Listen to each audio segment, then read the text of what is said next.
In this tutorial, I will demo how to create a developer painting technique that is used in the darkroom, but this time using Photoshop. To start off with, open up an image, crop it to a standard size, 4 by 6, 5 by 7, 8 by 10, or square, but just make sure the resolution is at 300. To begin, after you open your document, I want you to reset all your panels, and so go to Window, Workspace, Reset Essentials. That will change all of the panels to the default settings.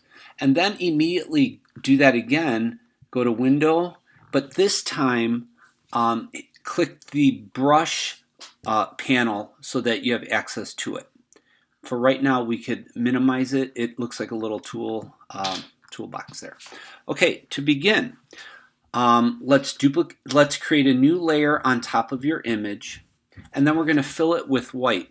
A couple ways of doing it, but probably the easiest is just to go to Edit, Fill, and make sure the contents used is white. There are a bunch of choices, but let's just go white, and we're going to say OK.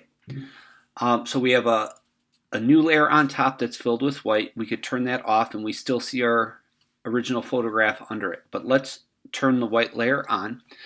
The next thing we're going to do is we're going to paint with black. Make sure in the colors over here, if it's not black, reset it to default. You could go back and forth, but make sure the foreground color is set to black.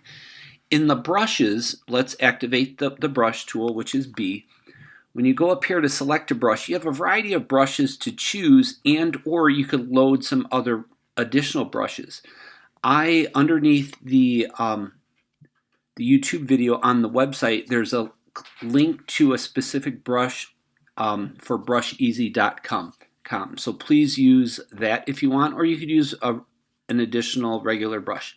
But I do like the brushes from Brusheasy, and they're free. So I just activated one. You can see it looks like a little paint splatter, and that's what I want. To make the brush larger and smaller, all you have to do is use the brackets, and it gets smaller or larger. But for this one, I want to see both the document and the brush panel. So what I'm going to do is I'm clicking on the tab and just moving it down a little so that I could see the document separate from the brushes here. So all I'm going to do is paint with black. But it gets too repetitive, so what I want you to do is grab the little triangle of the angle of the brush that you're using to rotate it. And just keep going back and forth. Make the brush bigger and smaller. Just try not to make it look too repetitive. I'm going to go to a different brush now because I downloaded 4 of them. And I'm just going to try a different one. I'm going to click here. I'm going to rotate it. Make the brush smaller. And this is just to get you started.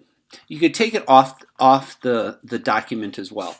But now that we have this black and white on the top layer, you're going to go to a blend mode.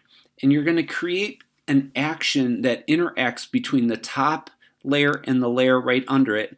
And you can play around with darken, but probably the 2 best are lighten and screen. So I'm just going to click lighten.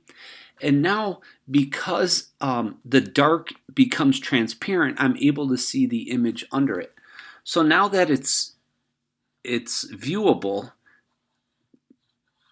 I'm just going to paint some more, fill some more, change my brush size, rotate it a bit.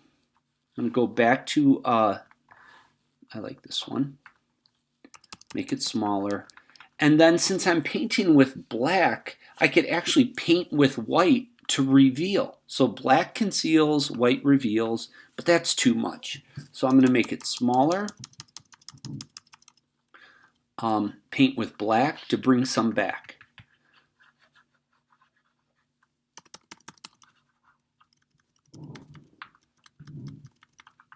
So I'm going to have splatter paint or developer, I should say, for a combo of both. And that's pretty much it. Please do not forget to save your document as a PSD and save it as a JPEG and put it in the appropriate folder.